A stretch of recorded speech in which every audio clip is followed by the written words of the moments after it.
give an introduction about the session and hand it over to you after that. I'm okay. I can do it. So who all? So Amit is there.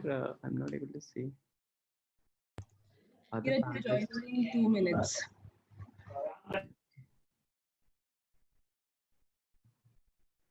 So hi Amit.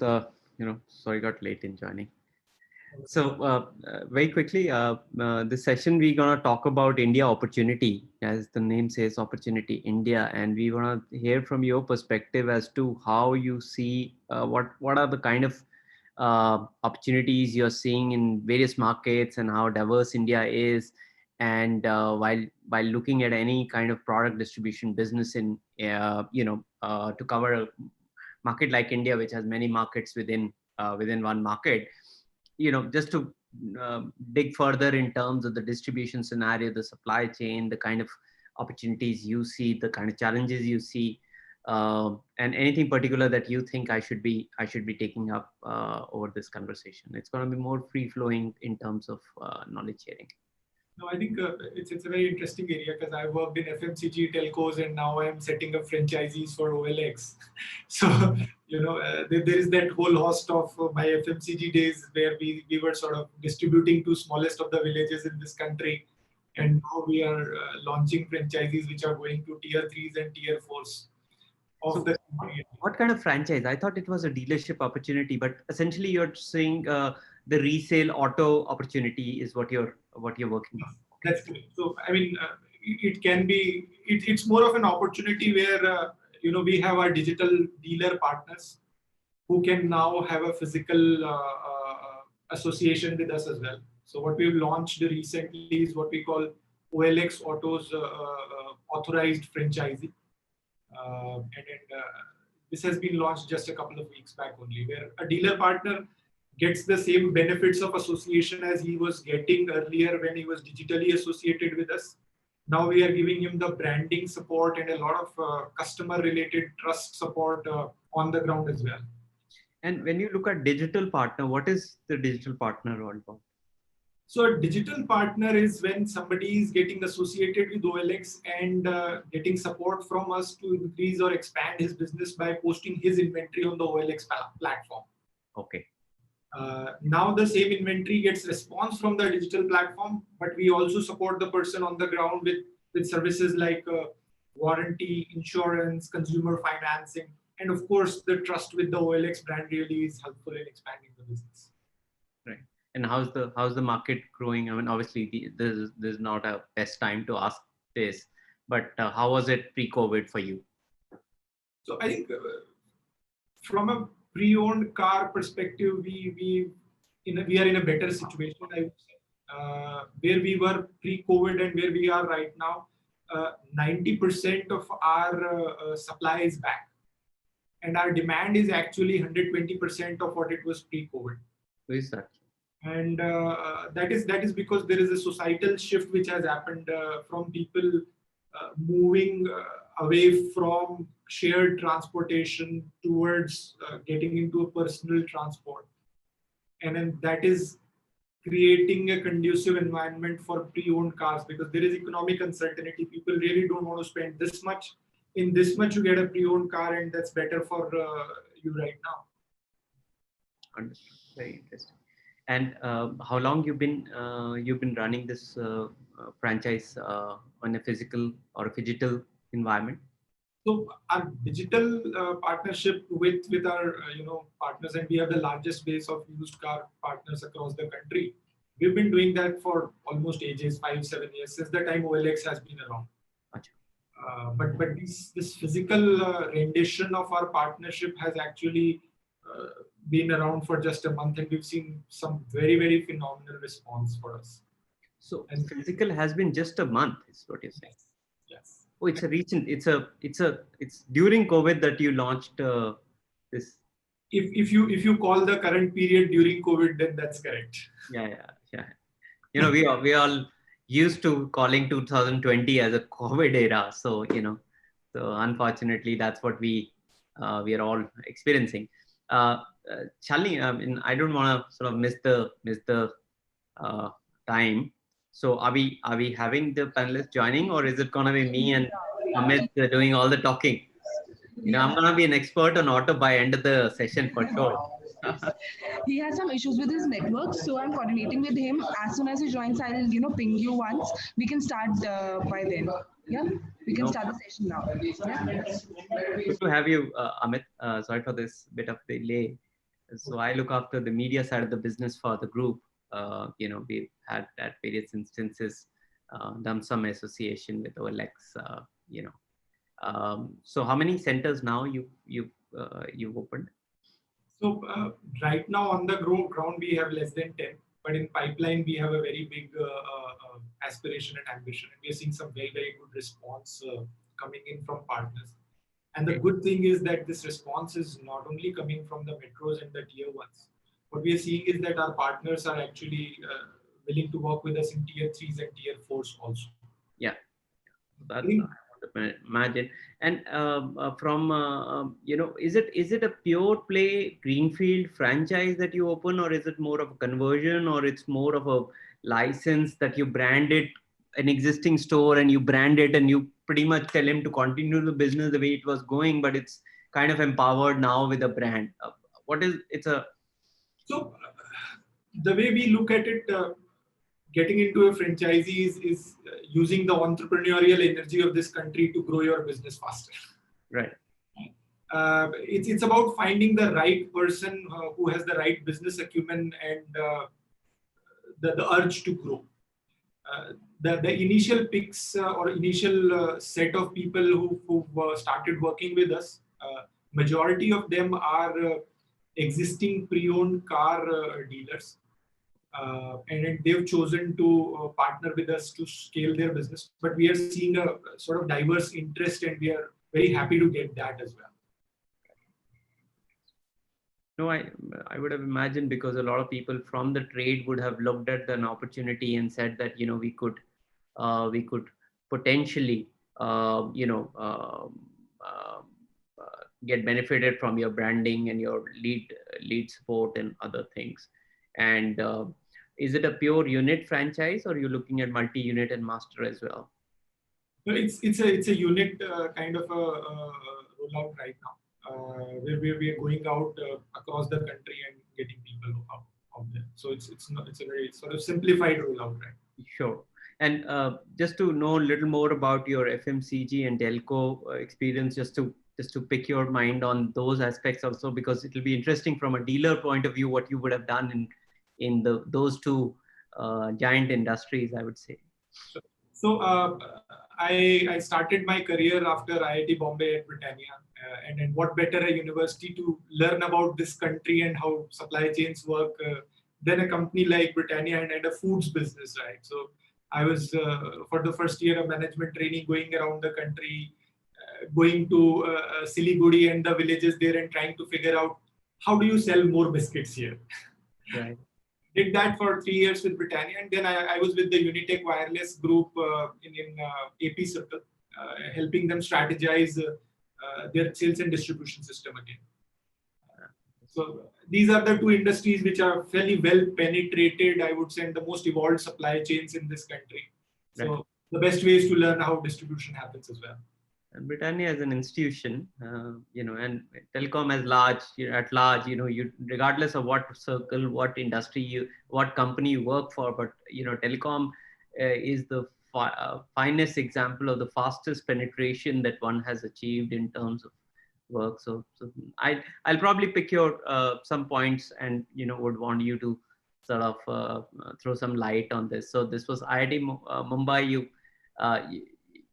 This is your idea of auto with the OLX, or is it purely a kind of a professional responsibility, or you actually founding something along with them? No, it's OLX Group.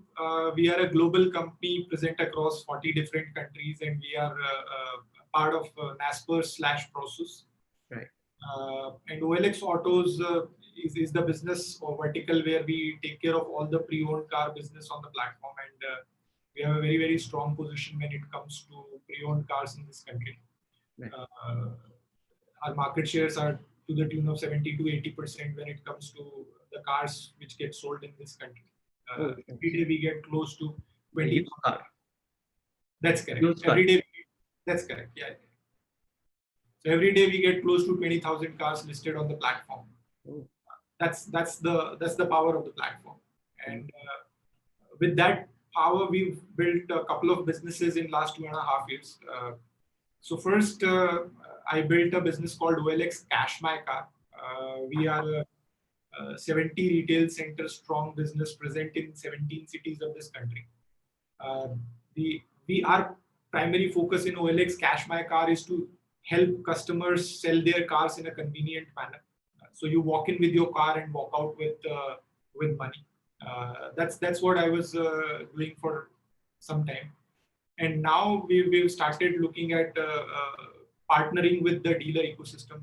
Almost 80% of the pre-owned car business in this country is unorganized. We believe that with OLX Autos, we can help our dealer partners create value for themselves and for the consumers. So the way it works is a partner who starts to work with us, we provide them with training, coaching, branding, service and process standardization. And then we also provide him or her with warranty, insurance, etc., so that all these services can be offered to the consumers. So there is a stronger value proposition from our partner to the consumer when he or she is buying the car. Shalini's just messaged me that, the other Shekhar is not able to log in. Oh, interesting. So it's two of us, unfortunately. So can anybody guide us? Should we go live and start this? I think we are. Yes, sir. We are. Oh, so great. I mean, I was wanting a kind of a green flag for them, but great having you, Amit. We've been already in this conversation, and because Shekhar is not joining, I'm going to pick a lot of insights from you, and you have a wonderful experience because you come from three of the largest industries, and I'm sure it's by your choice that you've decided to sort of work on these three large industries, which probably have the largest, as the topic says, opportunity. India, which is, India has largest penetration when it comes to India as an opportunity. Now, just to set the context for this conversation, India in 2030 is seen as probably the largest market, English-speaking market in the world, right? So that's something which some of the reports are indicating. At least top 3 market for sure, I mean, is what we are seeing from a global consumption point of view. And one of the things that most of the time, I was just having 2 hours back a session with my British friend who has about 30 years of experience in franchising, and we was talking about India, and a lot of them, and he's done a lot of work in India, and he was mentioning that, we are, while from outside people look at 130 crore people and the market size and the size of the economy and stuff like that, but when really you come down to India is actually in 3 tiers. India is largely about these so-called mega cities of ours, which are largely Delhi, Mumbai, and Bangalore. And then you come to the second tier, which is state capitals and some mini metros that we look at. And then you come to a very large opportunity, which is this rural India. So I'm gonna start my conversation with you, as it's only both of us. So with you giving us a sense from your past 2 experiences and now what you're doing with Auto, with one of the largest classified platforms in India, and probably one of the topmost in the world. How do you map India as an opportunity market? Thanks for asking that, Sachin. India is a focus market for Naspers and Prosus, and the group has continued to invest a lot behind this country. And India is a massive opportunity, but this opportunity, the way I look at it, for different categories is divided into different buckets. Right? For an FMCG, this opportunity is of 136 crore people, which are spread across the country. So for a company like a Britannia or the Levers or the ITC, it's a 136 crore opportunity. And then you see that these companies have tailored their approach to cater to the metros, the tier 1s, 2s, 3s, and the rural in very, very different ways. Then if we start to move to different sectors, and so one extreme being the FMCGs, which are relevant to the whole population, and then we come to a very different segment, which is the digital or the startup revolution that we are seeing in this country. Now that revolution actually started with these metros, and I joined India Time Shopping in 2011 when Flipkart was just starting to become a company there, or a name that we started to know about. From there to here, you see that the metros, which were the initial markets to tier 1s, 2s, and 3, and post-COVID, you're seeing that the digital startups and the digital ecosystem has also started spreading to the towns which are maybe 15 and 20,000 in population. Right. So I think what is happening is that there were traditional supply chains and sectors which were well spread to a much bigger base. And then these new digital startups which came in, and which now post-COVID are going to spread very, very fast to a much bigger base than what they were relevant to earlier.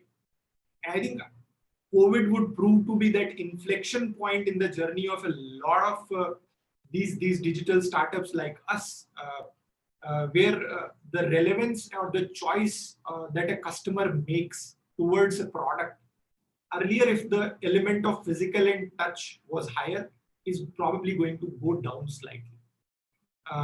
And that is how I see this opportunity shaping up and becoming bigger.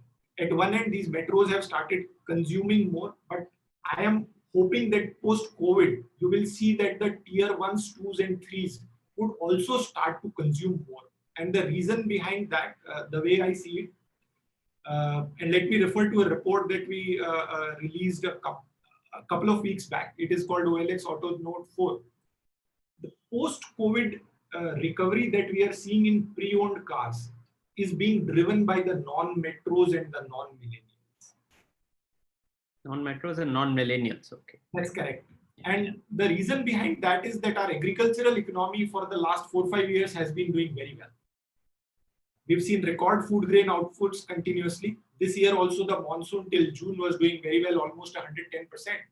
Right. So now what we are seeing is that there is consumption, which is consumption and recovery, which is beginning from the non-metros and the agri economy.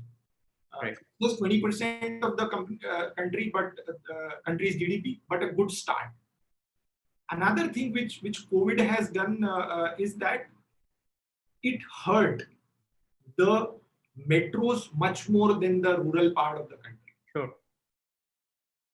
And I am looking at a change which COVID has created in our mega cities or metro cities. The reason that these became such big cities is because what I call a services revolution took place in last 25 years.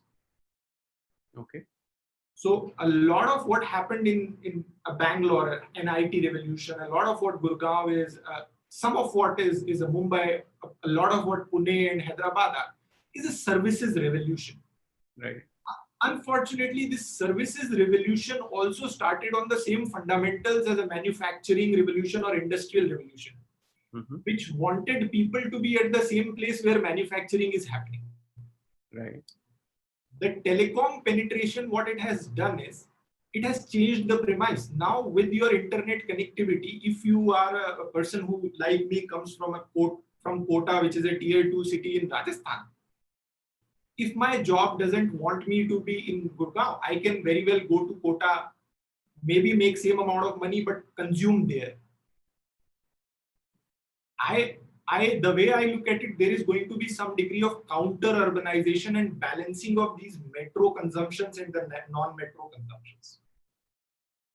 Very interesting. I'm going to interrupt you here because you kind of put too many thoughts together in one bucket. So let's take first step at a time. So you you're talking about digitalization in e-commerce search, and what COVID has done. And I was looking at some reports, and this was in June, I think, that for the first time in US, e-commerce business actually kind of past the physical retail, which probably I would still say is very temporary because of the lockdowns and other things which was there. But essentially what it has surely done is brought in a new set of consumers who are now experimenting and probably adapting the e-commerce surge.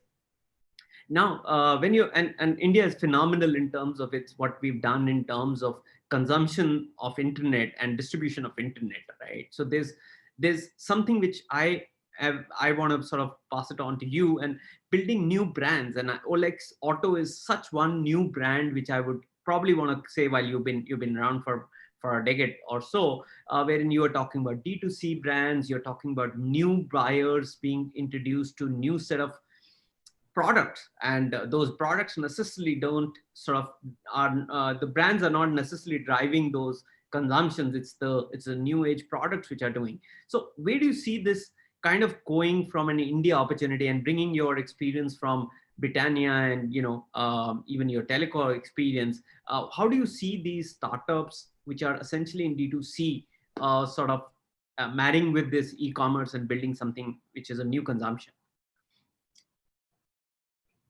The way I see this, digital is going to take a massive upside in whatever we are trying. And even the conventional industries are going to have to adapt to the digital way of doing businesses.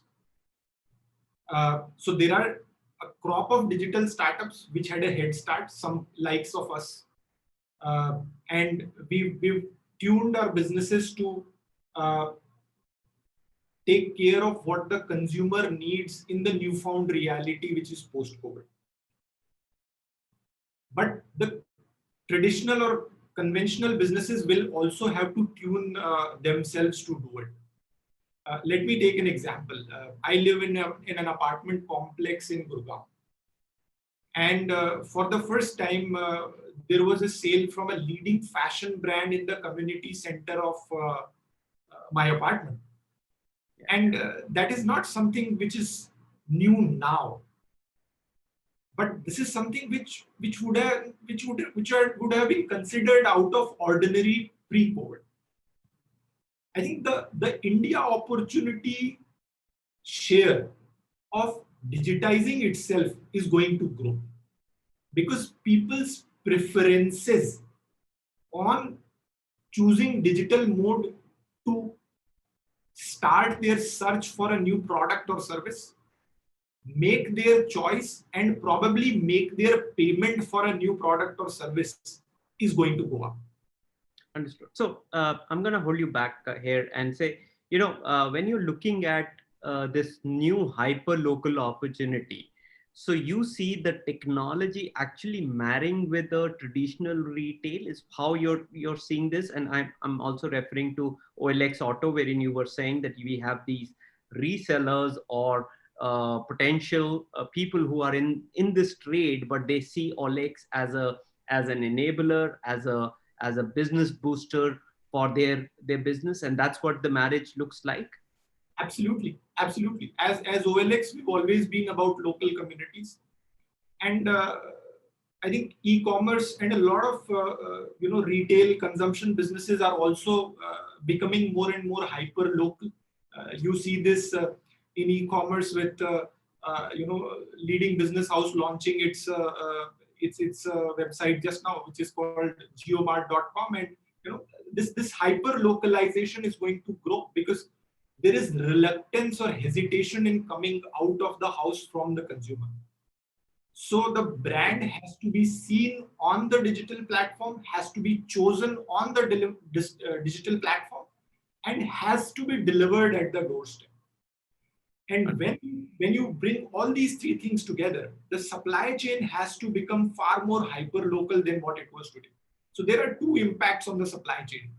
One, the overall volume of what was going through the supply chain is going to become more, or is going to grow exponentially. And two, the expectation of the consumer has also increased. Now I want that what I asked for should get delivered to me faster, because the other modes which were available to me earlier in my hyper local vicinity do not have as much preference from me in buying my stuff.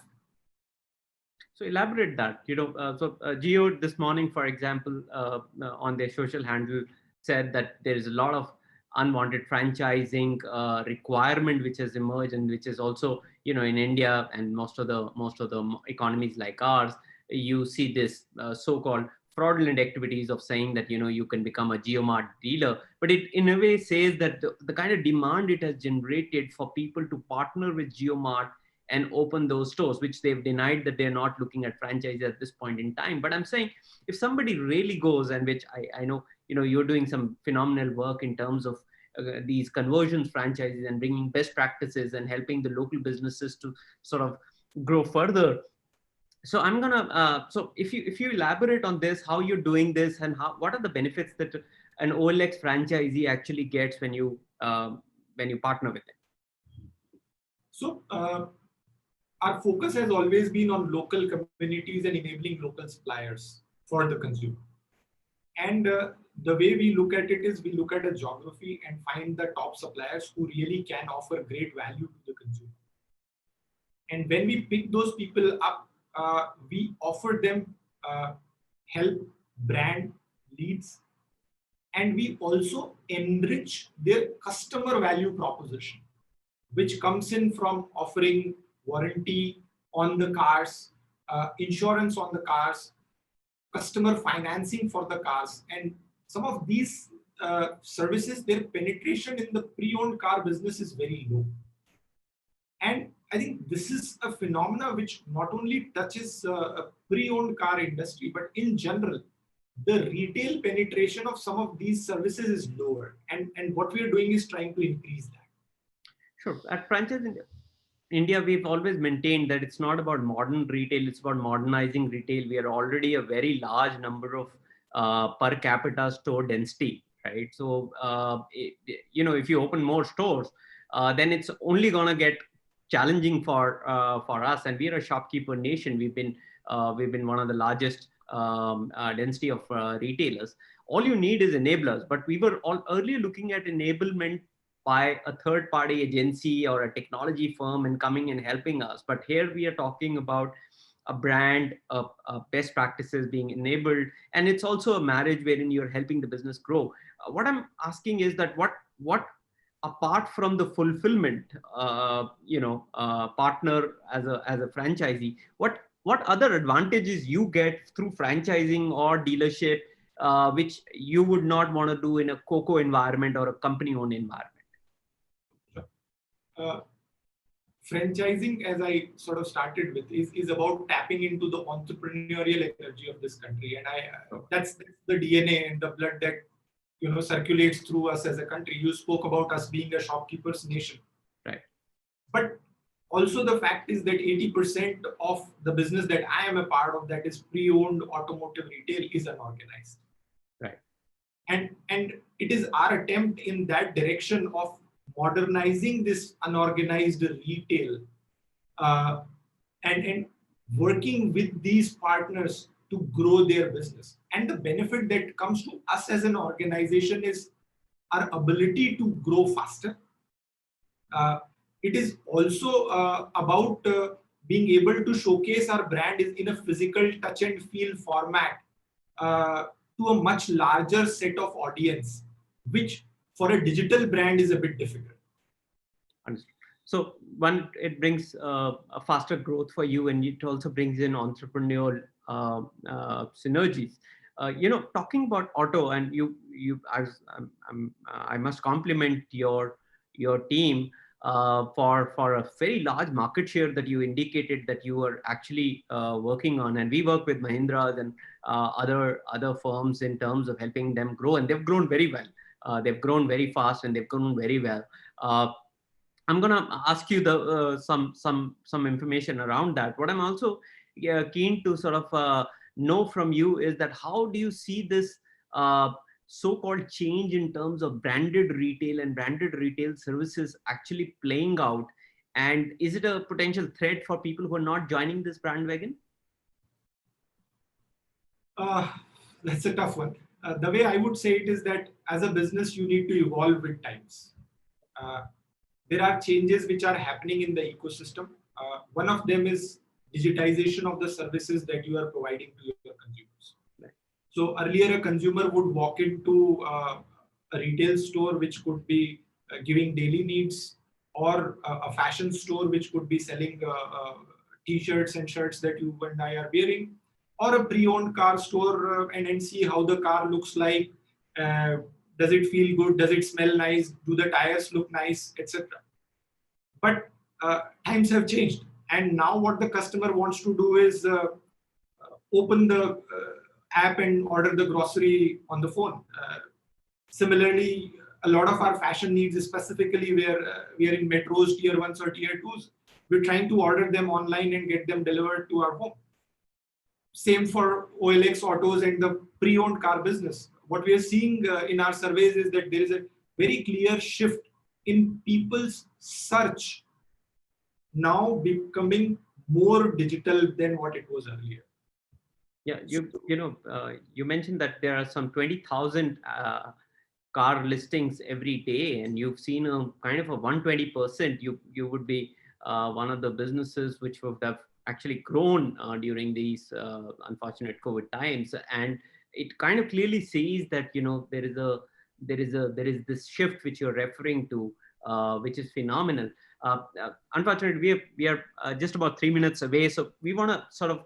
I really want you to sort of talk about your OLX auto business a bit, so that people who are interested in looking at potentially partnering with you should know what this opportunity is for them. Sure. So our opportunity is about OLX as a brand is relevant throughout the country. You go to a tier 4 city or tier 5 city, people know that OLX is the brand when it comes to pre-owned cars. Up till now, we've been providing digital services to our dealer partners.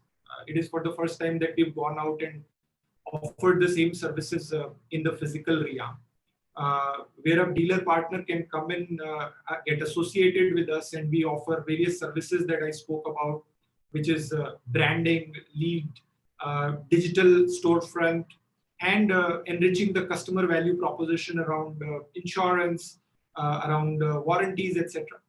It's a great opportunity for entrepreneurs. It's a great opportunity for people who are already in the trade to increase and expand the size of their business. There are already some 15,000 partners who are associated with us in the digital ecosystem, and we're looking to grow our physical footprint as well with this opportunity.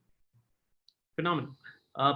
Thank you, Amit. I'm sorry we've taken most of the focus on you because we had Shekhar was joining who couldn't join, but it was phenomenal. It was wonderful having you, and compliments to you and your team for having achieved what they have. And we look forward to sort of connecting soon with you. Friends who are joining through various platforms here, please feel free to reach out to Amit. We'll have his credentials sent to you on request. And if some of you are wanting to sort of take franchise of his company, you can sort of apply to them. Thank you, Amit, once again, and thank you for joining in. Thank you. Bye-bye. Thank you.